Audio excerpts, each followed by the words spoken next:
Halo semuanya, selamat datang kembali di channel Infoin Classroom. Di video kali ini, Mimin akan melanjutkan storytelling lanjutan part sebelumnya, yaitu part kedua. Di part sebelumnya, kita sudah membahas di mana Enokoji bertemu dengan orang-orang yang ingin dia temui. Di antaranya keempat pemimpin, Yamamura dan Hashimoto.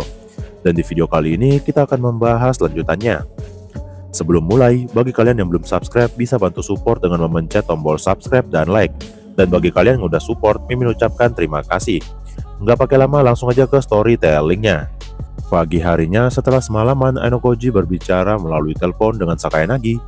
Saat ini hari Senin. Pukul 7.40 pagi, Enokoji keluar dari asrama sendirian. Sesampainya di lobi, Enokoji belum bertemu satupun siswa di lobi. Namun Enokoji berpikir, memang begitu seharusnya. Itu karena perwakilan ujian khusus akhir tahun diminta berkumpul di gedung pengajaran khusus pada pukul 8 pagi. Di sisi lain, sebagian besar siswa selain perwakilan diminta berkumpul di ruangan kelas biasa pada pukul 9 pagi. Enokoji berpikir kemungkinan banyak siswa yang masih tidur. Kemudian setelah itu Enokoji melanjutkan perjalanannya. Namun saat berjalan menuju sekolah, Enokoji melihat seorang siswa berpakaian kasual duduk di bangku.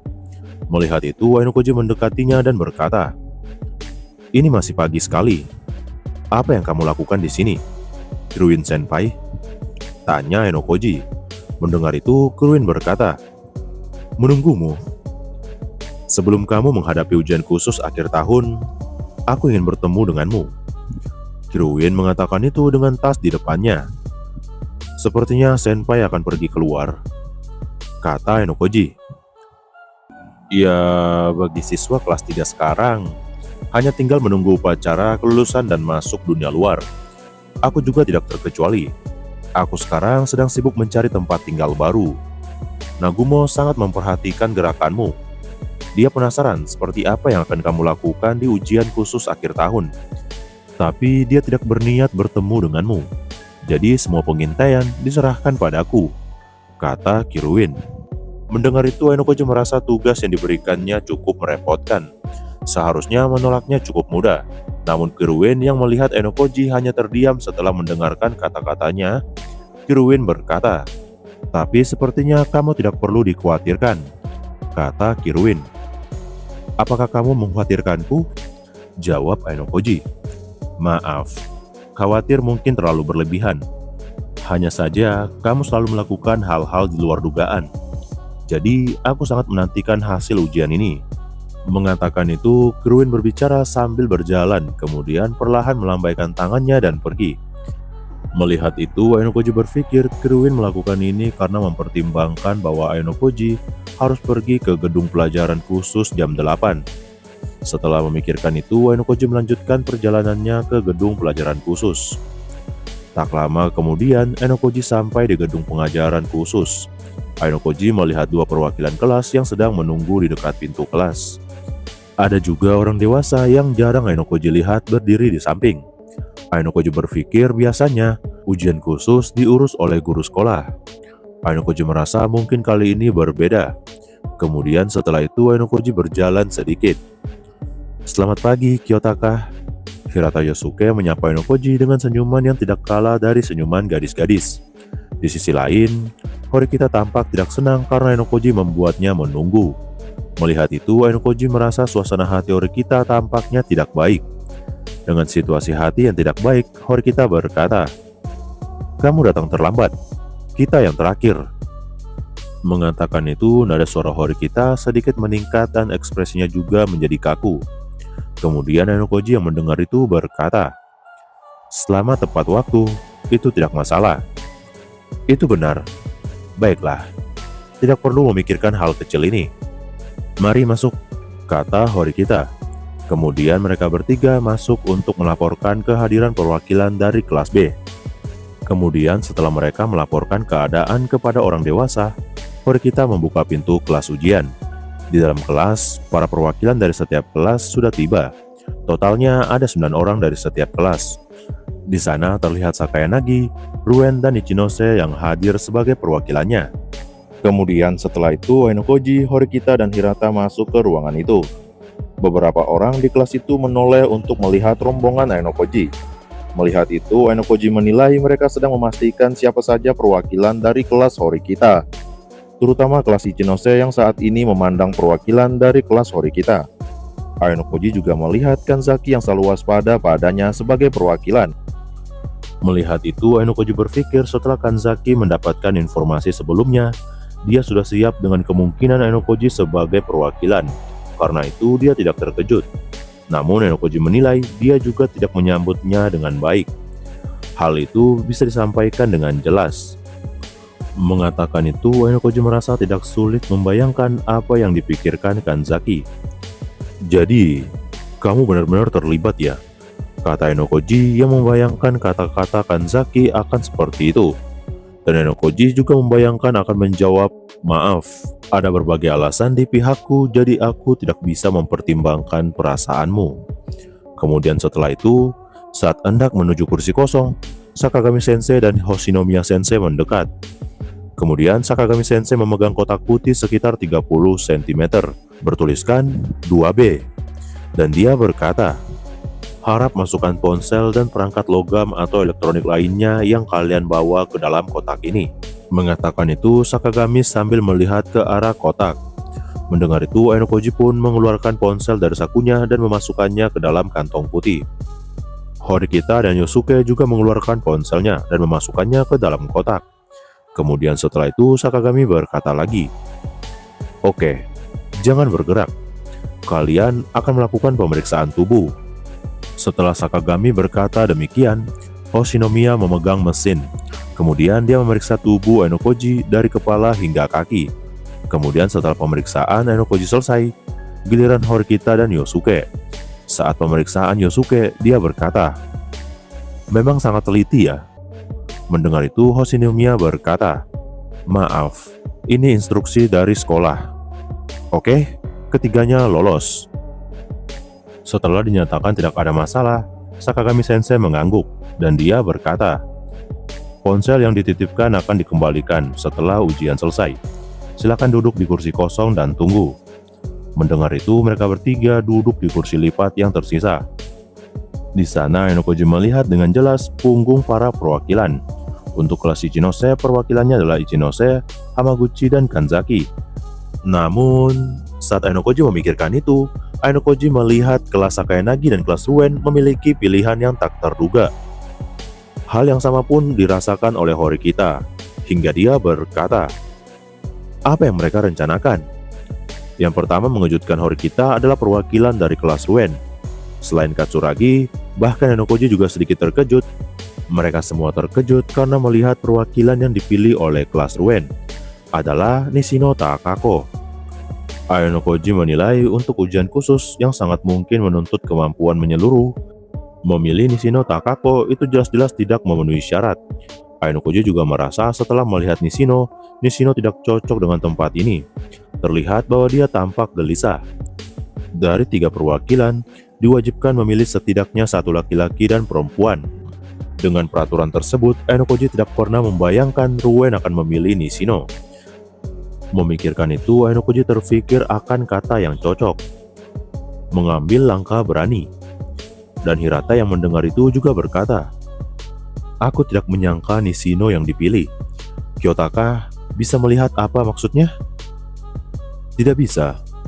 Mungkin sengaja untuk mengejutkan. Tapi meskipun begitu, ini terlalu berlebihan," jawab Ainokoji. Namun Ainokoji juga tidak merasa Nishino adalah siswa yang buruk. Dari segi eksistensi, Ainokoji menilai Nishino seharusnya cukup mencolok di kelas Ruen.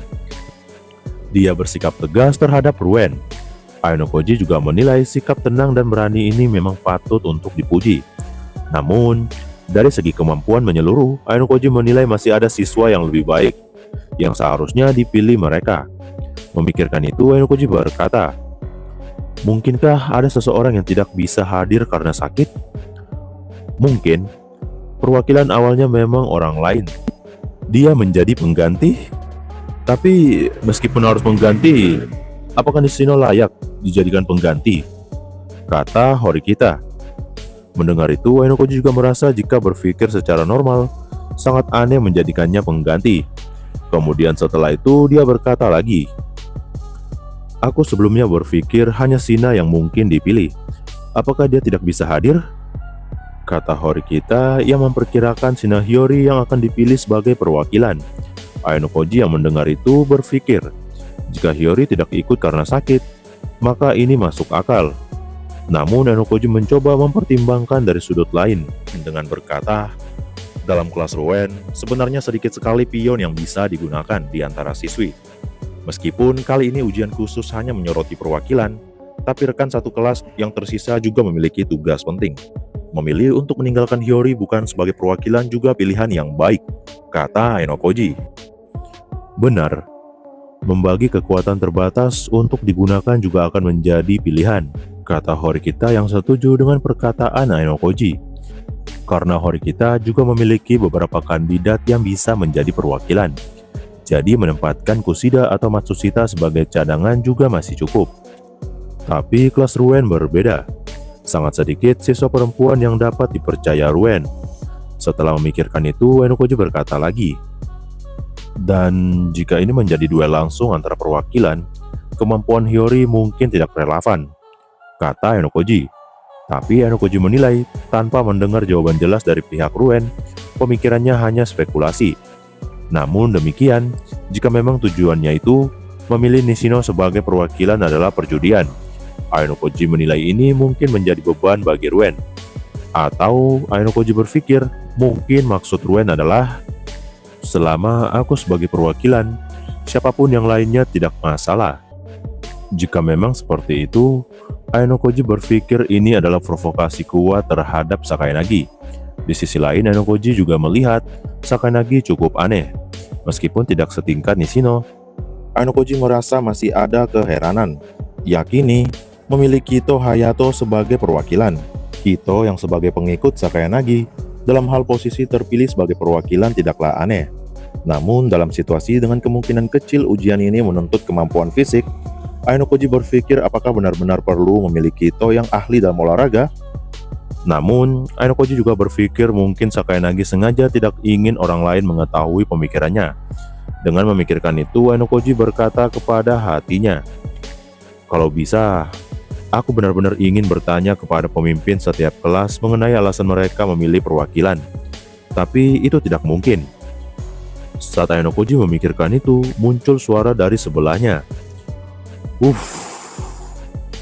Ternyata itu adalah Horikita yang menghela nafas di samping Ainokoji. Melihat itu, Ainokoji berpikir, dalam suasana tegang seperti ini, merasakan tekanan berat memang tidak bisa dihindari. Tapi Ainokoji merasa yang dialami Horikita saat ini sedikit berlebihan. Yosuke yang melihat itu juga tampak khawatir. Memikirkan itu, Ainokoji menilai jika menghadapi ujian dengan cara ini, Horikita mungkin tidak akan tampil dengan baik. Namun, Ainokoji juga berpikir jika dia memberikan komentar yang tidak tepat, justru akan membuatnya semakin tegang. Memikirkan itu, Ainokoji teringat ada beberapa cara untuk mengatasi situasi saat ini. Salah satunya, era yang paling efektif muncul di benak Ainokoji. Saat Ainokoji memutuskan menggunakan cara itu, dia sudah siap untuk mati.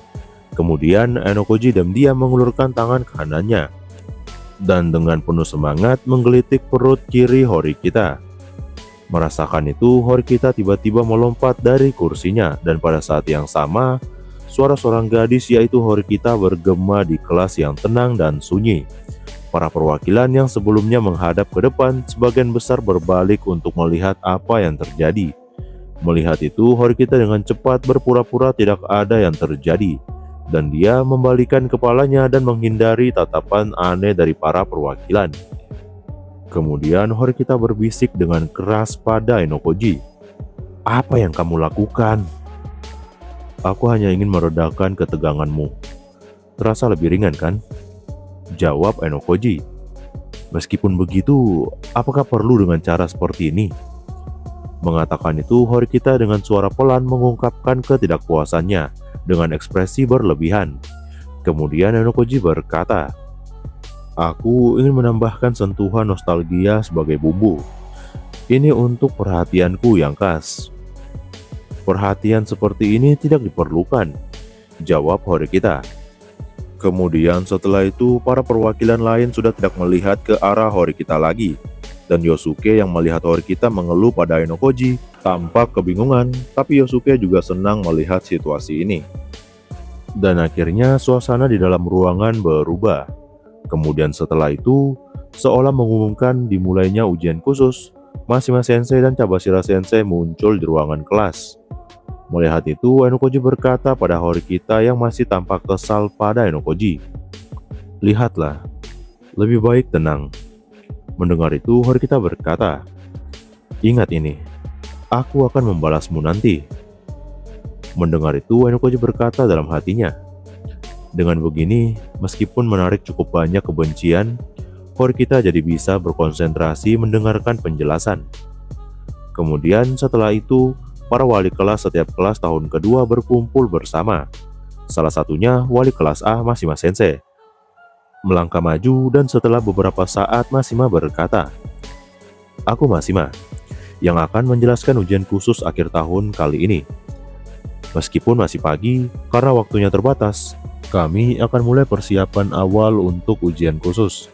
Pada saat yang sama, akan dijelaskan aturan kecil ujian khusus yang belum diumumkan." Mengatakan itu, Mashima melanjutkannya lagi. "Pertama, kami akan mengumumkan daftar 3 perwakilan yang mengikuti ujian. Perwakilan 2A, Garda Depan Sanada Koise, Garda Tengah Kito Hayato, Jenderal Sakanagi Arisu. Perwakilan 2B, Garda Depan Hirata Yosuke, Garda Tengah Horikita Shizune, Jenderal Ainokoji Kiyotaka. Perwakilan kelas 2C, Garda Depan Nishino Takako, Garda Tengah Katsuragi Kohei, Jenderal Ruen. Perwakilan kelas 2D, Garda Depan Hamaguchi Tetsuya, Garda Tengah Kanzaki Ruiji, Jenderal Ichinose Honami." Untuk peraturan ujian khusus, karena panjang banget, hampir 15 halaman, kalau dijelasin mungkin bakal susah dimengerti. Jadi Mimin ambil keputusan peraturannya akan dirangkum dan akan ditampilkan di video.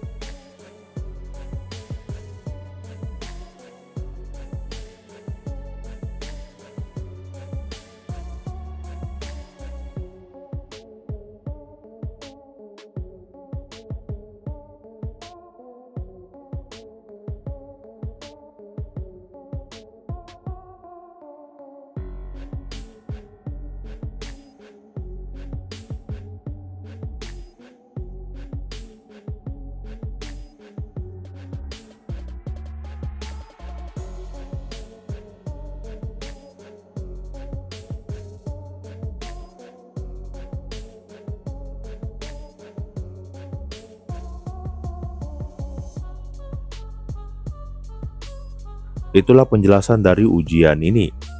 Dari penjelasan tersebut mengakhiri video part 3 ini.